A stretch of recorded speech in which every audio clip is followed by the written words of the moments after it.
Saudara-saudari yang terkasih, jumpa lagi dalam Pelita Hati hari ini, Jumat tanggal 4 Februari 2022, hari biasa dalam Pekan Biasa yang keempat. Bersama saya Romo Thomas Suratno SC dari Paroki Cilandak, Jakarta Selatan, mendengar dan merenungkan Sabda Tuhan, yakni firman Tuhan yang tersurat dalam Injil Markus, bab atau pasal 6, ayat 14 sampai dengan ayat 29.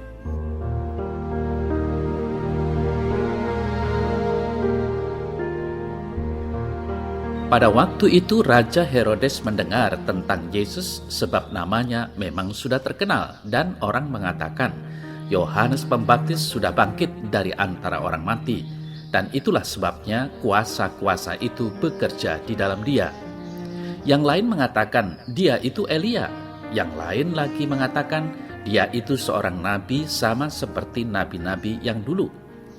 Waktu Herodes mendengar hal itu ia berkata, "Bukan, dia itu Yohanes yang sudah kupenggal kepalanya dan kini bangkit lagi." Memang Herodeslah yang menyuruh orang menangkap Yohanes dan membelenggunya di penjara berhubung dengan peristiwa Herodias, istri Filipus saudaranya, karena Herodes telah mengambilnya sebagai istri.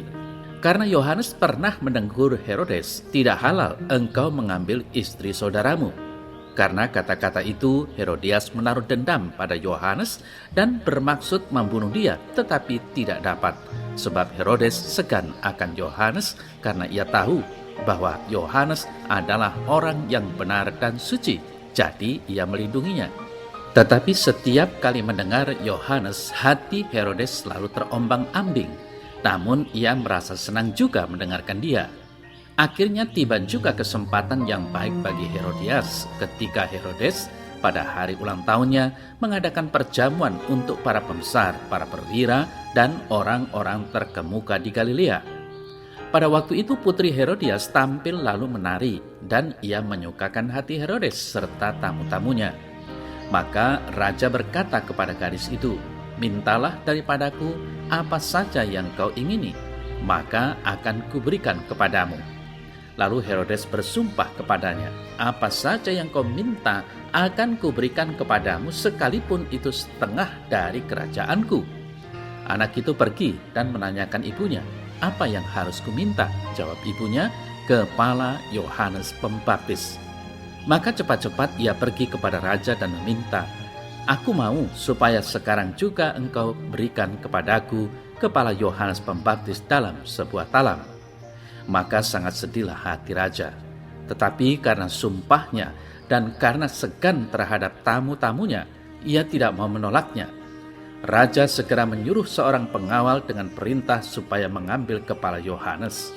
Orang itu pergi dan memenggal kepala Yohanes di penjara. Ia membawa kepala itu dalam sebuah talam dan memberikannya kepada gadis itu. Dan gadis itu memberikannya pula kepada ibunya. Ketika murid-murid Yohanes mendengar hal itu, mereka datang dan mengambil mayatnya, lalu membaringkannya dalam kubur.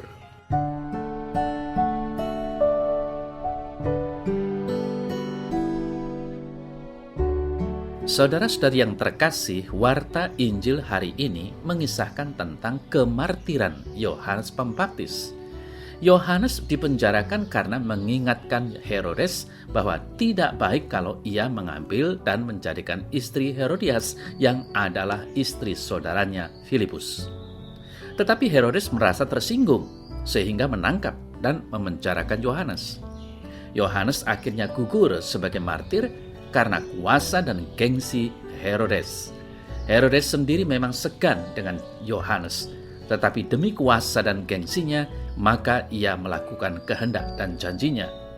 Herodes puas karena benih kebenciannya kepada Yohanes berbuah dengan dipenggalnya kepala Yohanes.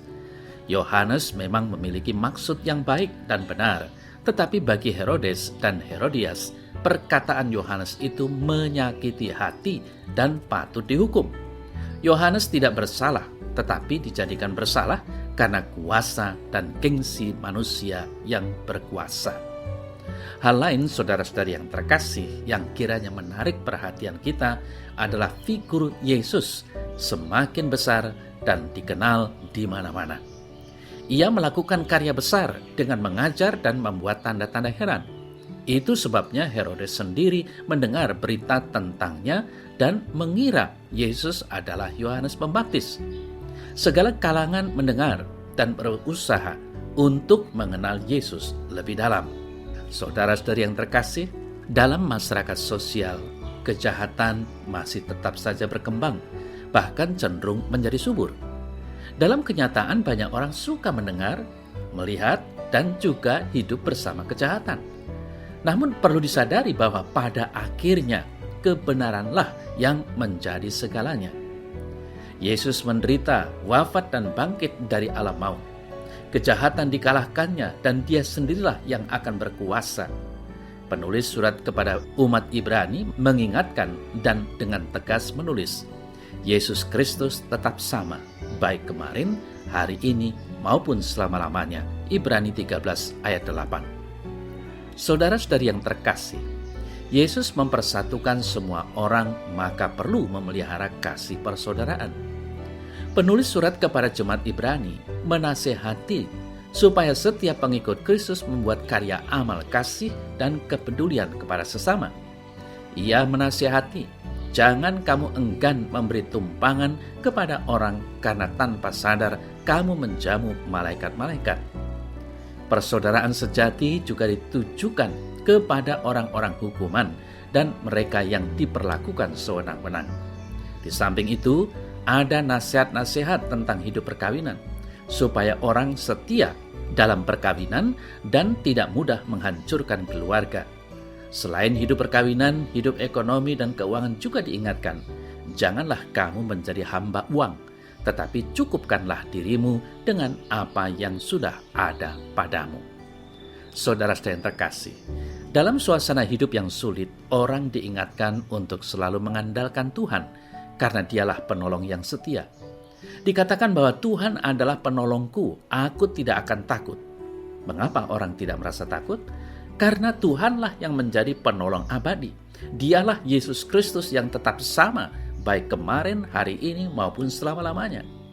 Persaudaraan sejati dapat terbentuk ketika orang menyadari bahwa Yesus Kristus hadir dan menjadi penolong baginya, dan kemudian ia juga tampil dan menolong sesama yang lain. Mari membangun persaudaraan sejati dalam Kristus. Akan ada perbedaan cara berpikir, cara pandang, dan lain sebagainya. Tetapi orang harus berusaha untuk membangun persatuan dalam kasih. Cinta kasih adalah segala-galanya. Saudara saya terkasih, rasanya kisah dalam Warta Injil hari ini merupakan pelajaran yang sangat penting untuk kita semua. Semua pelajaran tentang keberanian mengungkapkan dan membela kebenaran, tentang seorang Yohanes Pembaptis yang memiliki integritas pribadi yang tak meragukan sama sekali. Nah, kita ingin menjadi murid-murid Yesus yang konsekuen, berani dan membela kebenaran seperti Yohanes. Namun kadang-kadang terasa seakan dia menuntut terlalu banyak dari kita. Kita pun seringkali tidak dapat lepas dari pergumulan pribadi yang melibatkan pertempuran spiritual. Saudara-saudara yang terkasih, apa yang dapat kita lakukan bila kita mengalami konflik dalam hati kita? Membuat telinga rohani kita jernih dalam mendengarkan suara Tuhan dalam batin kita. Suara Tuhan akan selalu mendorong kita untuk memilih jalan pendamaian dan penyembuhan, serta mendorong terciptanya kesejahteraan orang lain. Lalu kita dapat menyatakan kebenaran-kebenaran iman untuk melawan kebohongan-kebohongan iblis, seturut teladan Yesus pada waktu dicobai oleh iblis di padang gurun.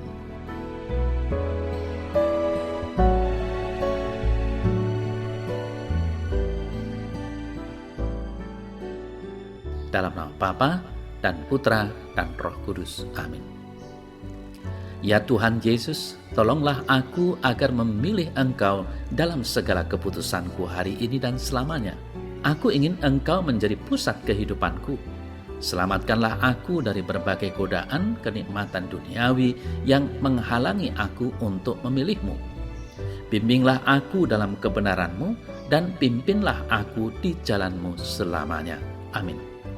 Semoga Allah yang Maha Kuasa memberkati saudara sekalian, Bapa dan Putra dan Roh Kudus. Amin.